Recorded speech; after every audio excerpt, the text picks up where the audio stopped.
Hey, I'm Kev Mr. Cole. Welcome back to Monster Energy Supercross. As Kev Hillman was on top of the world in San Diego, but he's heading back to Anaheim, California, where he had a rough return to the 450 class. Can he go much better second time around? So here's high side, rivet it up at the start.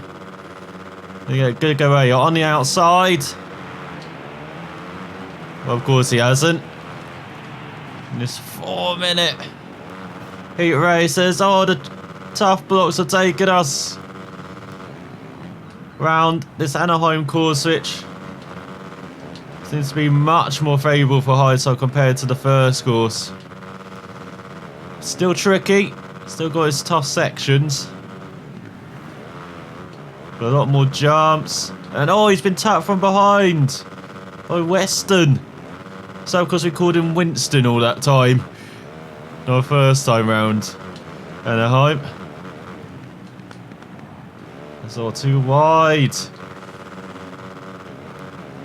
As he's down in 11th. Remember, top 4 go through to the main event. Could this be the first time Hillman has to do a semi-final this season? As he's got a long way to go. He wants to see qualification. This is down in 11th, down to 10th. Good move down the inside. A bit unusual riding around here with all the sunlight. So used to it at night under the lights. So once again a bit wide in that corner. Oh, but this is better. And still top 4 right in front. That's what you get, Weston. That is for the opening lap. There's ahead of Dale Yee. Right. It's got Mike Alessi in front. The Honda man, normally at the back in the main event. Join being in the top 5 at the moment ahead of Eugene as eyesight wide. Had to pick his bike up before clobbing some reporters. But he's down to 13th, halfway through this heat. And that's probably his chance for qualifying gone, as now he's been pushed right by Jason Anderson. Got Justin Barsha down in 11th. It's all Endoin. That's not what you want to do. Riding the front wheel into a corner. That's just gone a bit Pete Tong, hasn't it? Going backwards, as once again battling with Anderson. And couple of riders down. Good in Barsha. So as high, so tries to make it into the top 10 of Blake Baggett. Can it outside the line? Not quite working. And now here comes Dale Yee back again. And he's clipped high side. And down goes Dale. As he go on to, I think it's the penultimate lap. Might have one more or 2 more laps after this. We will see. There's once again Anderson into that corner. As you can see, high side making it very tough for Anderson to get by. Chopping off his angle. All's fair in war. And war. I think there's meant to be another word in there, wasn't there? As we got, it's that Canrad going down. That's once again terrible landing. Just not in a good place around this track at the moment, high side. As he's out of the top 10 as well. Oh, and here comes Justin Barsha wanting to say hi.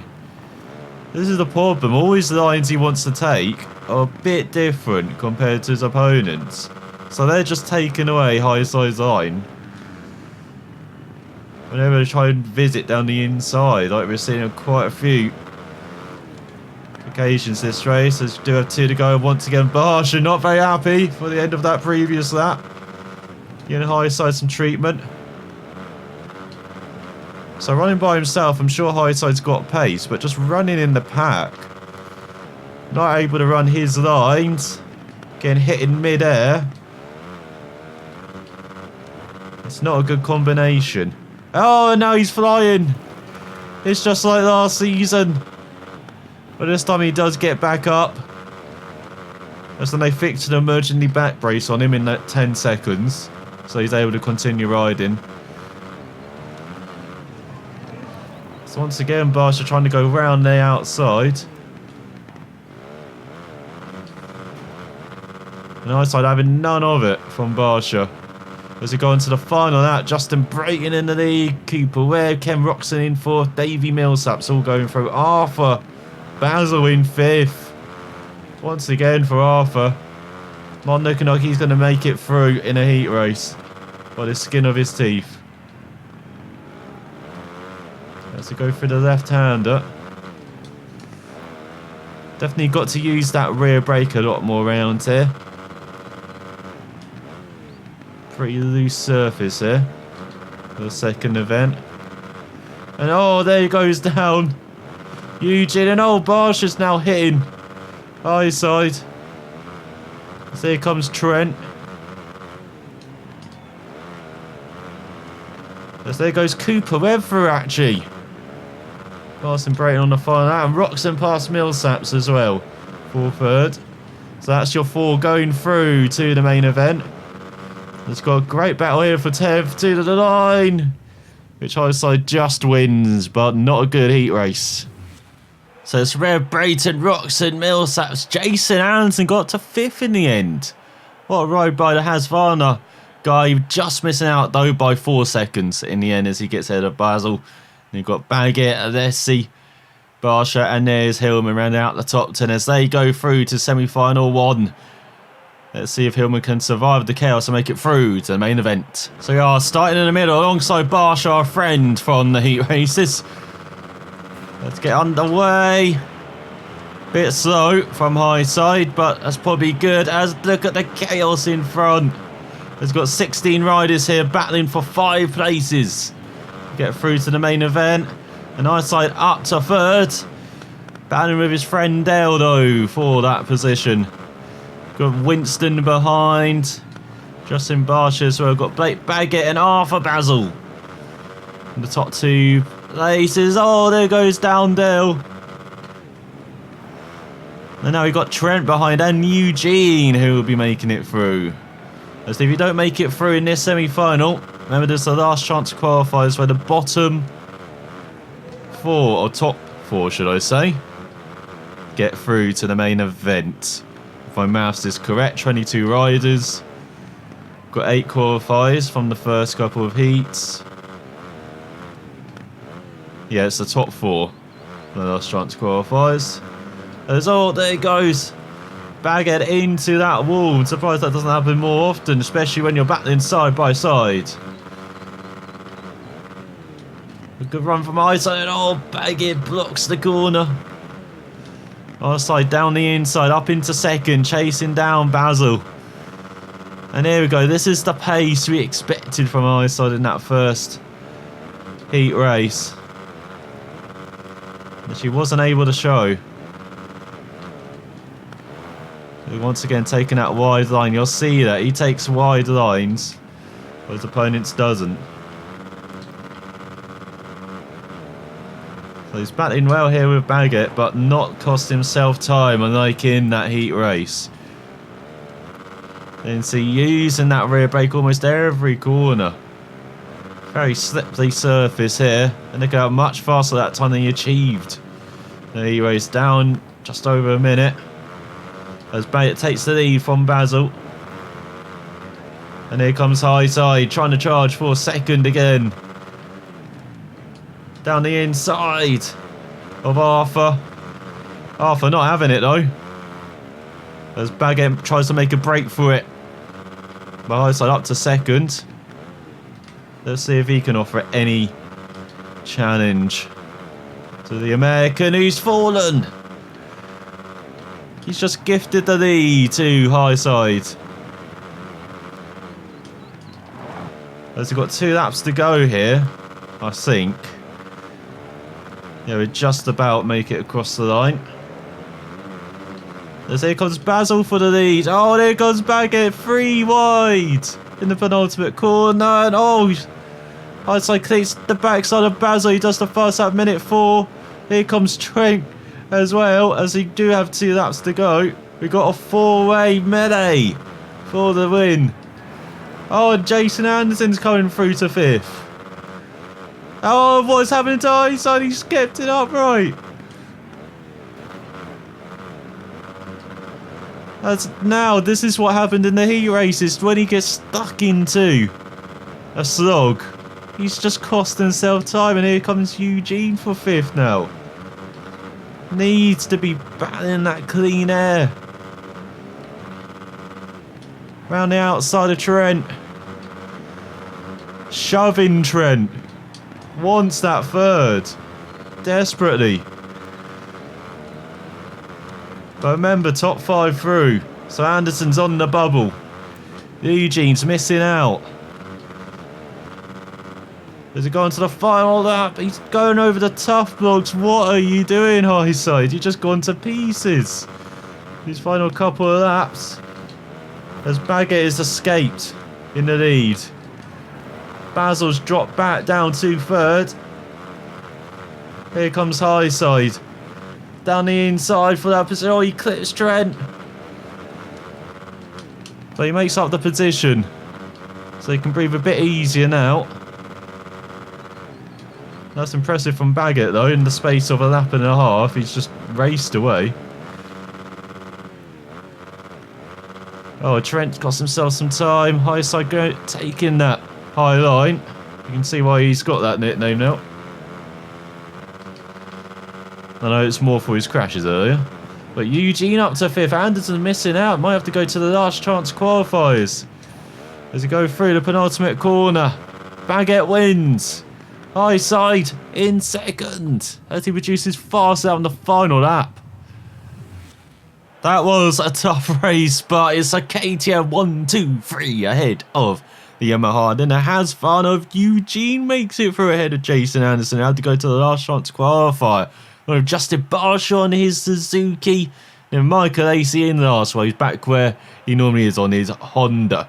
But let's see what Hillman can do in the main event. Will it be a slug like that first heat race, or will it be a bit quicker like this semi-final? Southern California is home to many of the major teams and manufacturers who compete in Monster Energy AMA Supercross, an FIM World Championship.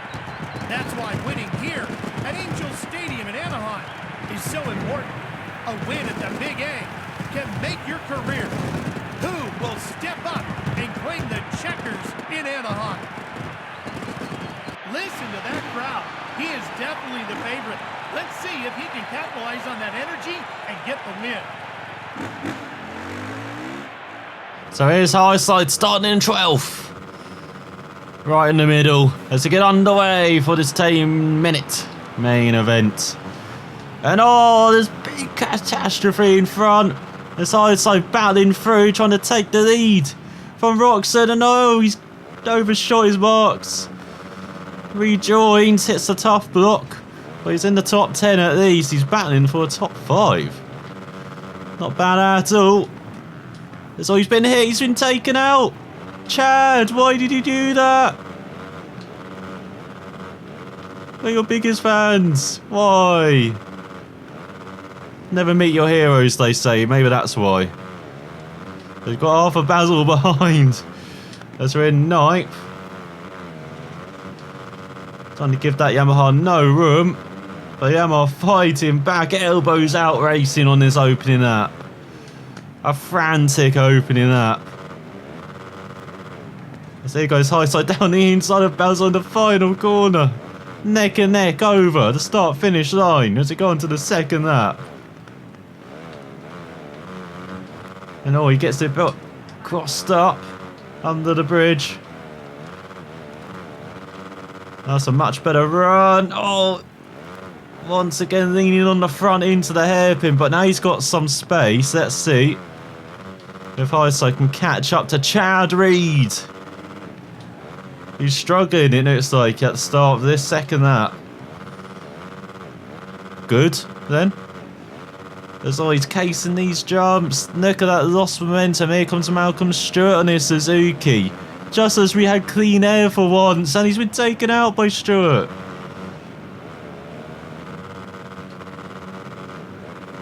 As we got Ryan Dungey, the number 1 in front, down in the midfield. Summon it with us. As we're 4 wide, heading towards the line on this second. That tough blocks everywhere. As we go over the jump. Just got to keep the momentum up. Cooper Webb behind in 16th. Shocking race for number 2. Muskin down in 17th. All must have been caught up in that first lap melee. In that first corner. As there goes high side, wide line. Oh, trying to cut back. Now he's been getting his own treatment back.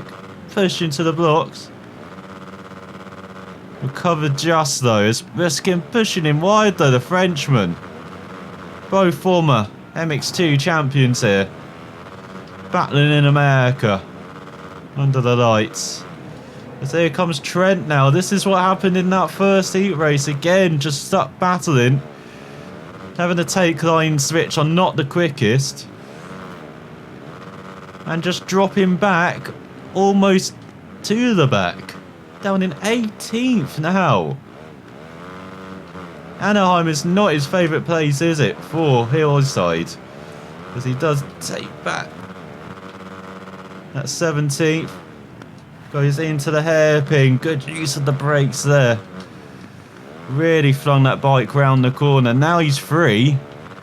Getting some clean air. Look at this. Just really catches up. When he has that clean air. Does show he's got some pace around this circuit. Does Hillman. As he's catching up to the Suzuki of Justin Barsha. In 16th. Made it through in that last chance qualifier. The American. Well, he's got a bat on his hand. Says, no, tough bloke, what are you doing? As he almost went under a minute that time there, or would have if that tough bloke wasn't just sitting on the racing line. And now he's battling for 17th. As he's behind Fries. Launches it down the inside, taking back that position.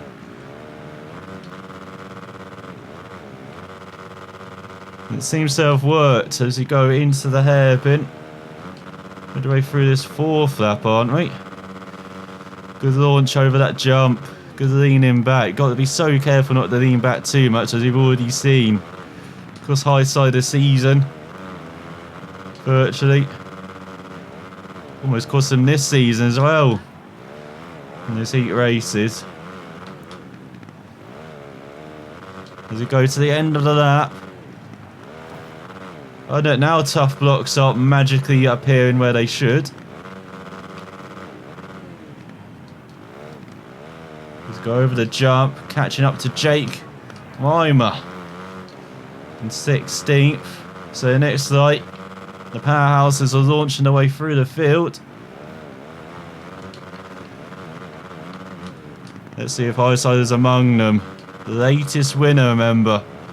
And Supercross. So it's very different from San Diego, isn't it? He tries to launch it down the inside. And oh, someone's down. It's Barsha on his Suzuki. And look at Highside just casing all those jumps. Had no momentum going into it. And now he's battling with Porcel. Is he? No, it's Trent for 19th. Look at that one bad section and they're mauling him. As once again they've made a mess of the tough blocks at the end of the lap. But he's back up to 17th. Or was it 18th? It's Jason Anderson in 4th. Dean Wilson in 3rd. You go through this. Oh, clip that tough block on the inside. Able to get going again thanks to Barsha, who's just pushing him wide again. Eyesight not happy with that, letting Barsha know. Even though it's cost him some time, but Barsha runs right. And a good jump there. That's how you're meant to take that section. As this race is flying by. There's 3 minutes remaining. Top 10 is probably out of the question for high side, but as the season progresses, he needs to work on his consistency. As he said, poor result in Anaheim, poor result in oh, for God's sake, again messing up the tough blocks in the final section. We need to get past these riders in front because they're absolute idiots, it seems, in the final section.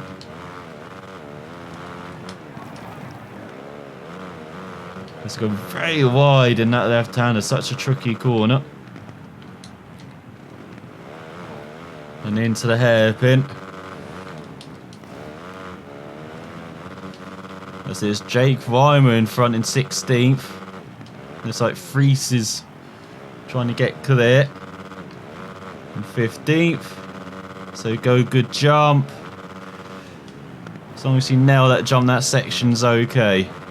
There's got almost a second gap behind, so you can just concentrate on catching Weimer for once this race. And it's almost on the tail of 16th. See if it's a good final corner as all tough blocks mess him up. Good to see them getting their karma back. As Roxon needs head of Cole Seeley having a very good start to the year. So on demand in second. As we blocked the inside. Does it go into the hairpin? And oh, there goes Weimer down. As high side does the cutback. There's a top 10 alongside us, unfortunately. With just 3 or 4 laps remaining. Won't be able to catch us. Oh, Arthur Basil in 14th. Our friend from the semi-final. So you can catch up to him then for 14th. Because we've got a 2.4 second gap in front. From another messy race in Anaheim. So messy, I can't even speak now. Let's go for the final corner. That's how you meant to do it. And they're going under the minute mark. That's more like it from my side. Everyone's getting clipping out of wall on the outside under the bridge. Don't seem to harm his speed too much, as we are actually on the penultimate lap, I believe. Depends how far high side is actually back from the leaders. Imagine he's quite a way back. Then there's clean air, and he's catching, he's passing. Fries is down for 15th. Cooper Webb still just in 13th though. Not good. 3 seconds up the road. The young American. There's 2 to go. We go through the final couple of corners. There's that. Bit out of shape. As Roxon has a demanding lead. Or commanding lead, should I say. Anderson up to 3rd. Dungeon 4th. The usual suspects are up there once again. Not this usual suspect. At least it looks like he's going to finish better than he did first time round in Anaheim, but it's just not his luckiest place, is it? This stadium. It's another good jump. Right on the back of Basil now. It's Cooper Webb. 5 seconds in the lead. Last lap it was 3. He's found a couple of seconds from somewhere. As they're about to go onto the final lap for this main event. Again, so up and down here. There's another 59.9 from high side. He opens up the throttle once he's landed over that jump. Not really making any inroads on Basil as well. Gaps remain the same. Looks like running pretty well for once, as Roxon's already won. That's how commanding that German was in the lead.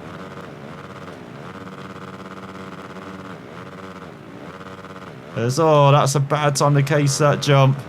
Sealing second, Anderson wins the battle for the podium third, Dungey Muskin in 5th. After being stuck down in 15th in the early part.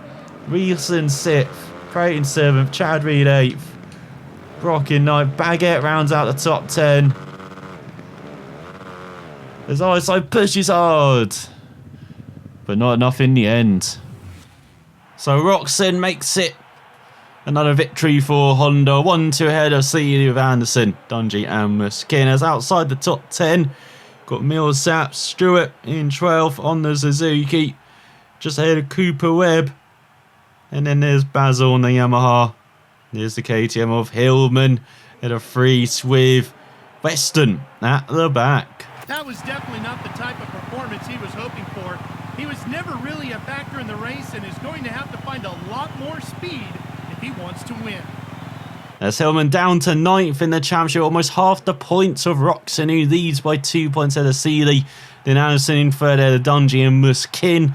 And you've got Dean Wilson in 6th on the Hasfarn ahead of Brayton. Chad Reed in 8th. They're all on 39 points. Dave Millsap's rounding out the top 10 on 34. As you look further down, and it's like it is Patrick Elkins in last in 25th with a single point. There's quite a lot of riding. Delhi have not scored points so far this season. So not the best result for Hillman in that 3rd round of the championship. But thankfully we don't visit Anaheim, California again this season. Next time we're heading to Arizona, the University of Phoenix Stadium in Glendale, which is a very happy hunting ground for Hillman. If I remember correctly, last time out in the 250s. Let's see if we can repeat that success in the 450s next time as we look at his fans. What are you doing? Sleeping? Wake up, high side. Isn't very good, high side. Oh, their fans have rebelled already. He's got no fans. Let's see if we can regain them next time out. So I'm watching, and I'll see you then.